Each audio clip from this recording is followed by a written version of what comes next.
Hi everyone, it's Derek from the iReady podcast here, and this is my reaction to the 6-1 demolition of Motherwell today at Fir Park in the Premiership. Wow, first time we've scored 6 goals this season. Somebody was due it at some point, and hopefully this will be the result that opens the season up for us now and we go on a run, because that was devastating in the second half.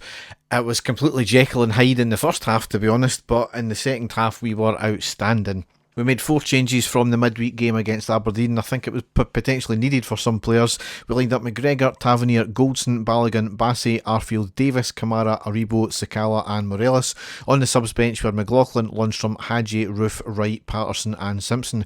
So might have wanted Patterson to start after a few dodgy performances from Tavernier, and obviously interesting that Sakala was starting the game as well, and what a decision that turned out to be. In the first half overall, as I said, very Jekyll and Hyde, for the fact that for about 40 minutes we were by far the best team. We were fully on top, but the final third was absolutely woeful, and a mistake at the back left us 1-0 down and trailing for a majority of that first half there. The Motherwell goal came on the 13th minute, and it all stemmed from a long ball knocked up to our defence. Tavernier and Goldson seemed to have a debate about who was going for the ball, and it ended up in Goldson going for a header to try and head it back to the keeper, but a miscommunication, and he ends up heading it out for a corner. It was a short corner whipped in. The attacker in acres of space, I've no idea who was meant to be picking him up. He heads the ball towards the bottom right corner. A great dive and save from McGregor, who spills it, and the attacker follows it up and shoots it into the back of the net from a tight angle. A few folks say McGregor could have been better at the initial header back from Goldson. Maybe his positioning could have been better, but you can't take away anything for that save, because it was a great header and a great save, and you can't really legislate for the player being there. However, somebody should have been at the post once again, and somebody should have been picking up that player at the back. So once again, it was abysmal defending all round, from the issue with the corner between Goldson and Tavernier, and obviously the defending as well, and who was meant to be picking up all players involved. We then dominated possession. However, as usual, the final third was a case of getting to the wing, cross, header away and repeat, doing the same thing time and time again, and we weren't getting anywhere with it. There was no inventiveness, and largely it was crosses to our one attacker who was up front, and he was surrounded by about 3 to 5 defenders. In the first half, Tom Miller and Ian Durrant kept on saying that Tavernier's crossing was exceptional.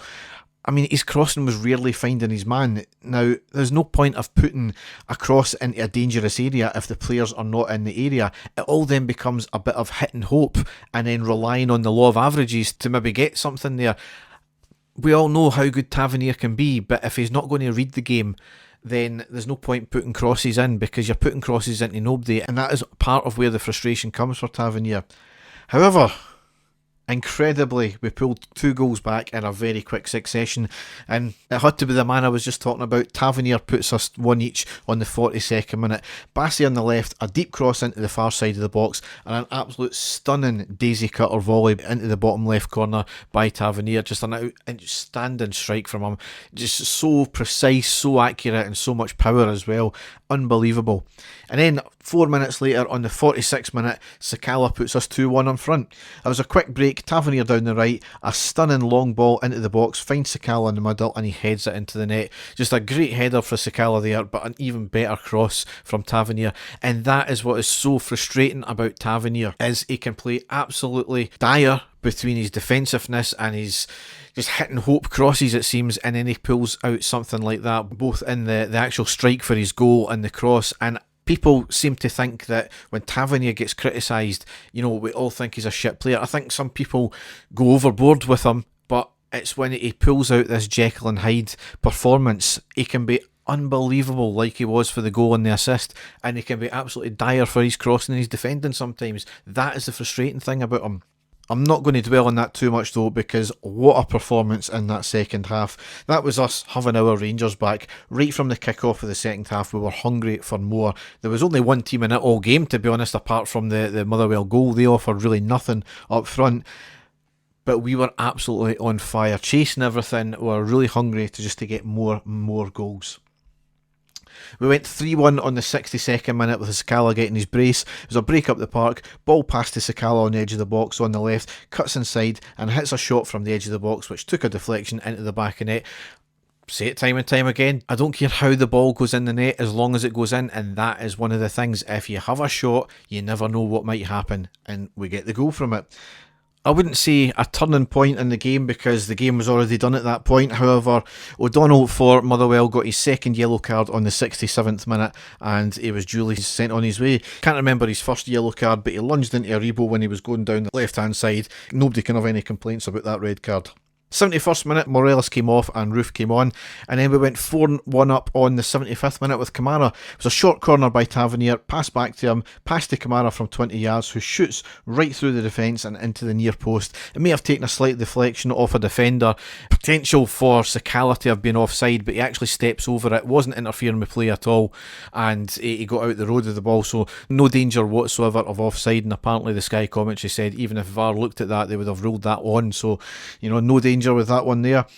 Balogun came off on the 72nd minute and Simpson came on. Aribo came off on the 82nd minute and Wright came on, and then we went 5-1 up on the 85th minute with Sakala getting his hat-trick. It was patient build-up, ends in Davis getting the ball on the left-hand side of the box. Lovely ball into the right side where Sakala drops his marker, beats the offside and volleys into the back of the net.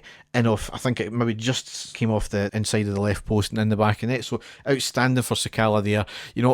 We've said it for time and time again, there was a lot of doubters. However, he needed a start and he needed a good performance, and that's what we got from him today. He was outstanding. That's what he was bought for ultimately, and today he was doing a lot of the things that the Morelos of old, the goal scorer Morelos, was doing. So hopefully we've maybe got someone now that is going to bang in a load of goals for us, because that's one of the things that we've been desperately needing this season. It was a stunning save by the Motherwell keeper on the 90th minute after Wright gets the ball on the left, cuts inside and has a curling effort at the edge of the box, and that was a great one-handed dive and save. However, from that corner on the 91st minute we rounded out the game and went 6-1 with Roof scoring. The resulting corner by Tavernier from the right, played into the middle, Simpson gets a good head to it. It may have been sneaking into the left post, but Roof hits it into the back of the net with a follow-up run anyway, just in case, so he might have stolen the goal there. He was very subdued in his celebrations. I don't know if he thought it was going to get ruled offside, or there was he maybe thought he had stolen a goal there, but I don't care. It's as long as the ball went in the back of the net. I mean, that's the goal difference as well from Celtic, half today with that result, so outstanding as well. In the league, we've taken massive strides as well, because we've extended the lead after a number of results yesterday went our way. I mean, that's us 4 points ahead of Celtic and 6 points ahead of Hearts and Dundee United. So outstanding there, and it was a performance and it was a result, more importantly, that we needed today after the slip-ups yesterday from the opposition. However, as I said in the main podcast, I don't really care, to be honest, what the other teams do. As long as we do what we need to do, then it's not going to matter, and certainly we've put ourselves in a really good position now. That's why after the result against Aberdeen, as disappointing and as frustrating and as annoying as it was, I wasn't doom and gloom, and I wasn't throwing the baby out with the bathwater, because we were still in a good position, still most of the season to go, and I know how good the team can play, because as much as we've not played many games this season for the full 90 minutes, we've shown it in flashes, and when we're on it, and today, granted, the first half, as much as we were a goal down for a majority of the first half, we were still dominating the play. Certainly issues there. We need to vary play, we need to be a bit more hungry and move about more, and we need to combat the tight defensiveness from some teams sometimes, but we got that in the end. So leads us into the next game really nicely. That's the away tie against Bromby in the Europa League. That'll be game 4. Big game. We really need to win this one to have any chance of qualifying for the next round. We'll see what happens. So I'll be back with a post-match after that one, providing my stream is okay. And Dave and I obviously had a podcast out a couple of days ago, so it'll probably not till next week we've got another podcast out. So enjoy the rest of your Sunday. Thanks for listening, and goodbye.